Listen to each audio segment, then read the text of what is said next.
एक समय की बात है। एक गांव में दो पड़ोसी रहते थे। दोनों माली थे। दोनों के पास अपने अपने बागान थे और वे उनमें तरह तरह के फूलों के पौधे उगाते थे। वही बागान उनकी जीविका के साधन थे।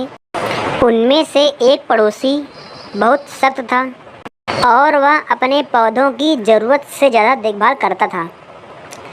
उसे लगता था कि पौधों की अगर ठीक से देखभाल नहीं की गई तो वे नष्ट हो जाएंगे। लेकिन दूसरा पड़ोसी पौधों को प्राकृतिक रूप से विकसित होने देने पर विश्वास करता था।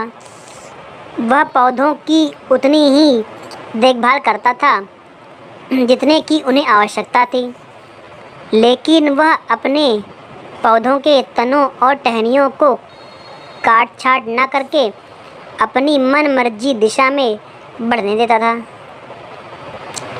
इससे वे स्वाभाविक रूप से विकसित होते थे। एक शाम बहुत भीषण तूफान आया जिसमें भारी बारिश हुई। तूफान ने कई पौधों को नष्ट कर दिया। अगली सुबह जब सख्त पड़ोसी उठा तो उसने पाया कि उसके सारे पेड़ उखड़ गए हैं और बर्बाद हो गए हैं।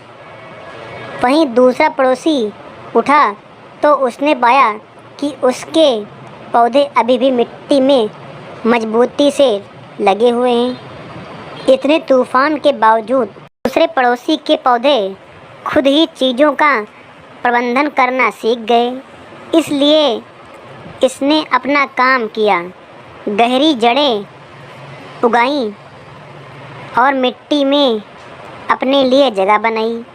इस प्रकार यह तूफान में भी मजबूती से खड़ा रहा, जबकि उस सख्त पड़ोसी ने अपने पौधों की ज़रूरत से ज़्यादा ख्याल रखा था।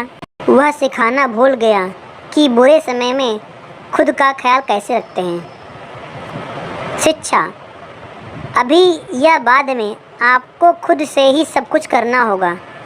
जब तक माता पिता अत्यधिक सख्त होना बंद नहीं करते तब तक कोई अपनी समझ के अनुरूप काम करना नहीं सीख पाता।